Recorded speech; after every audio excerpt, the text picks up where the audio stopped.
Hey, good morning, guys. How you going? Now, today I'm going to run through the table saw that I have that you might find interesting. I had one of my members put up a thing whether he should have a table saw because he wants to make sort of some specialised kitchens and things like that. And I suggested yes, I personally would because I can't get by without my table saw. And I've pimped up my table saw, and I'll go through all the virtues of why I chose what I did. And you can make your own mind up of what you want to do or things like that. But I'll run through mine because sometimes it's good just to, sorry, put my hand over the screen because I'm going to turn the camera around and we'll take it from there. Okay, now here's my saw. It's a Harvey Saw, and there's all the information on it, and it's a 3 horsepower 15 amp saw, so it's got plenty of grunt. Now all the extras, right, this is an Incra LS positioner that I've put on it. You get the saw, comes with the, obviously the cast iron table, and I better put my glasses on because I can't see. The cast iron table, you get an outrigger table at the same time, which is made out of like phenolic or whatever I think it's called. Now, I bought the LS positioner because I wanted sort of really good accuracy out of my saw. And believe me, this thing is incredibly accurate. I bought some extra lugs to be able to get it to run sort of more securely along my table saw. They only give you a few runs, but I actually ordered some extra ones. Now, the good thing about the LS positioner is, rather than the fence, the trouble with the fence is, if you're doing something, repeated cuts, the trouble with a normal fence is you're always tapping it, trying to get it right to a sort of a tape, which is usually along the bottom. There's a tape. This one's obviously different. Here is your indicator, and it locks to the millimetre.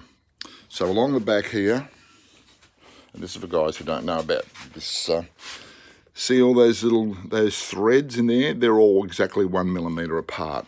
And what happens is this locking device locks it. Now, if I want to cut, say, so I'll go up here, I want to cut, say, 79 millimetres. I have the clamp here, I pull it up and I lock it. And it's locked in on 79 millimetres. I come down here, I just lock this down to make sure that the rail is nice and firm.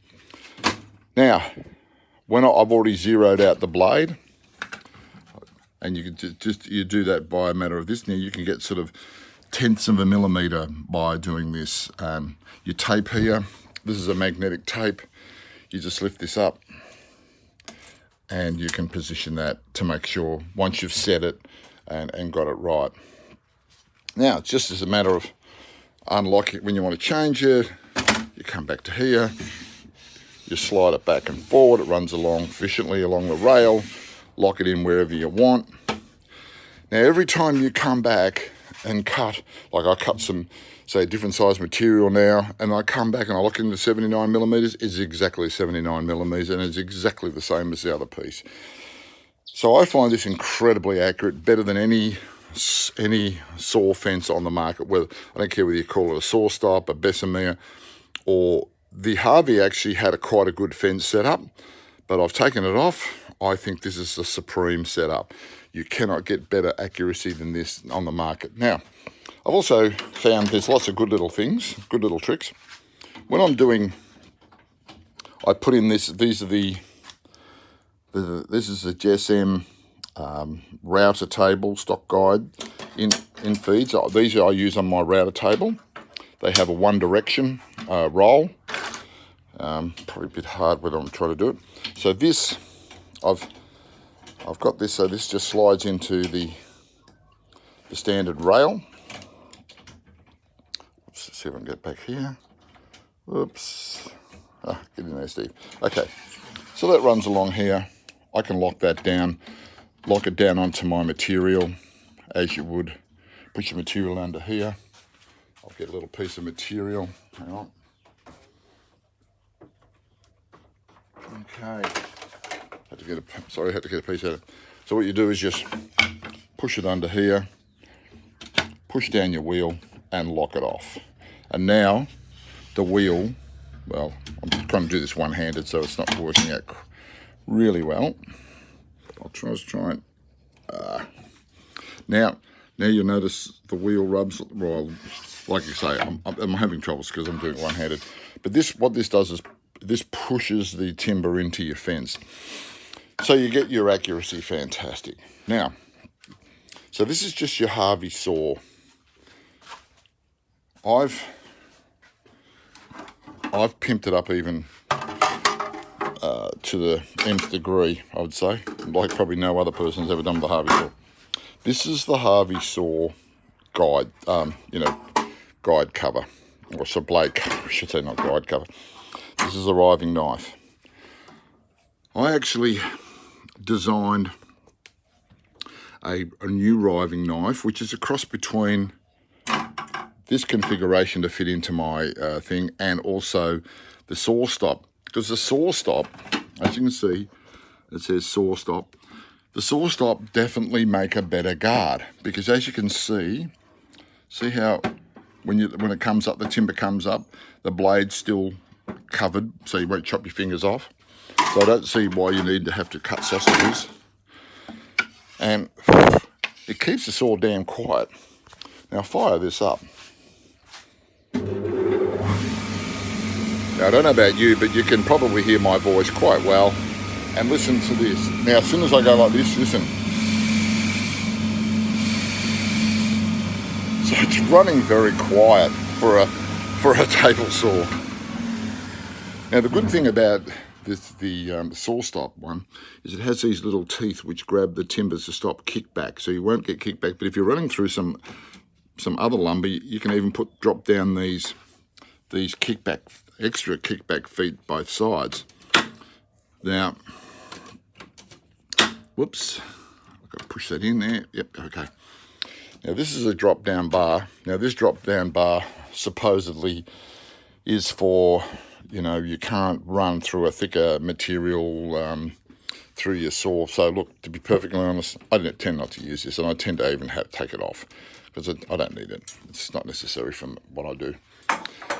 Now, so this is made out of stainless steel. I polished it up. So this is made now the saw even better again and even safer again. This is a very safe and one of the best blade guards on the market for sure, without a doubt. Okay, secondly, because at the end of the day, guys, a saw is basically a motor with a spindle and a blade spinning. Now the rest is all just fanciness. Now this is what I also have, which is weighs a fair bit. Oh yeah, it weighs a fair bit. This is I'll come around here. This is a mag switch, aluminium, what do we call it? Universal, what's it called? Universal track. Yeah. It's 36 inches long.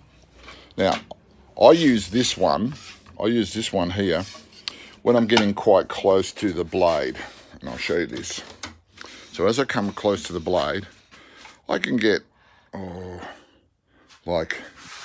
now down to about, 57 millimeters from the blade, and still have this guard on it. But it does get a bit difficult, and I still just use a push stick and take this off. This is really good when you're doing sort of sheet goods.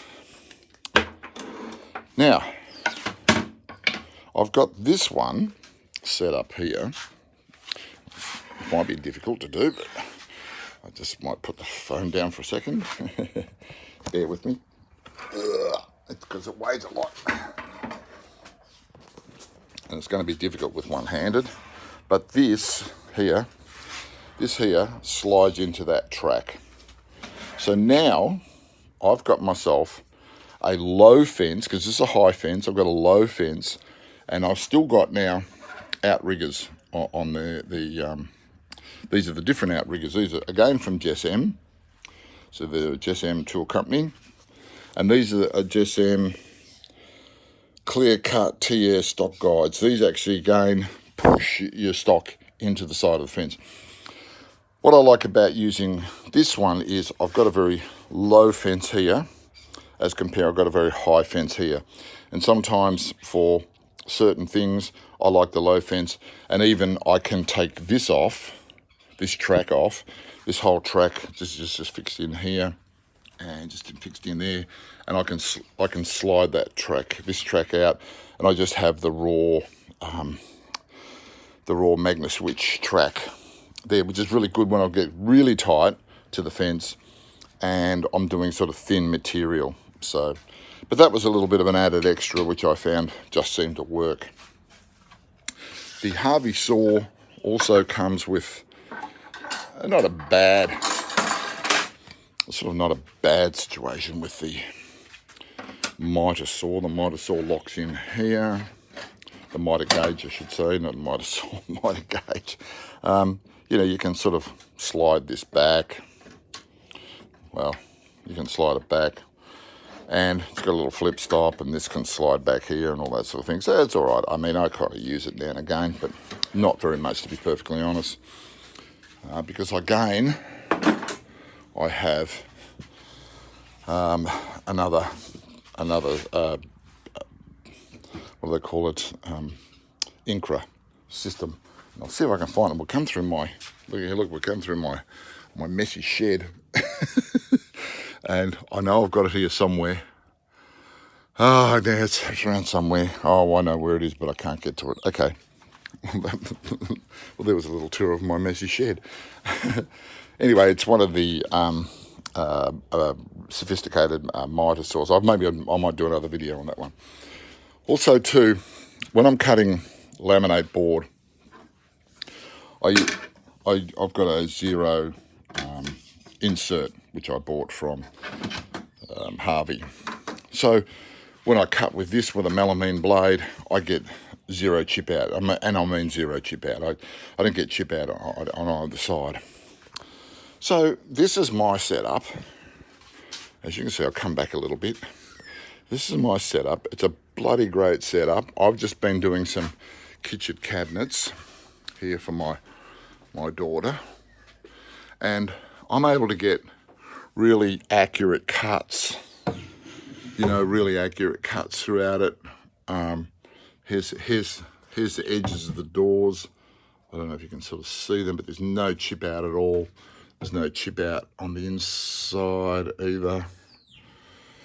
So, and this is just on a melamine board.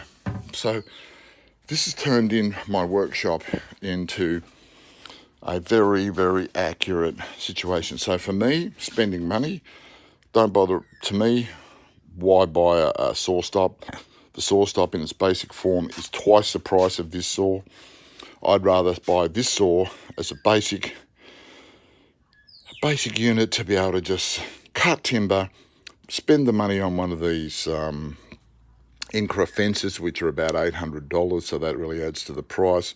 But this will cut far more accurate, in my opinion, repeatedly than any Harvey saw or any conventional saw. Now, people might disagree, but when you're doing such a variety of objects that when you're doing such a variety of objects or cabinets or boxes or whatever you want, versatility and accuracy is what I want from it. The mere fact that I can come back and cut something 71 millimeters, go away, cut something 527 millimeters and come back to 71 millimeters again and be absolutely dead on is, to me, is the ultimate.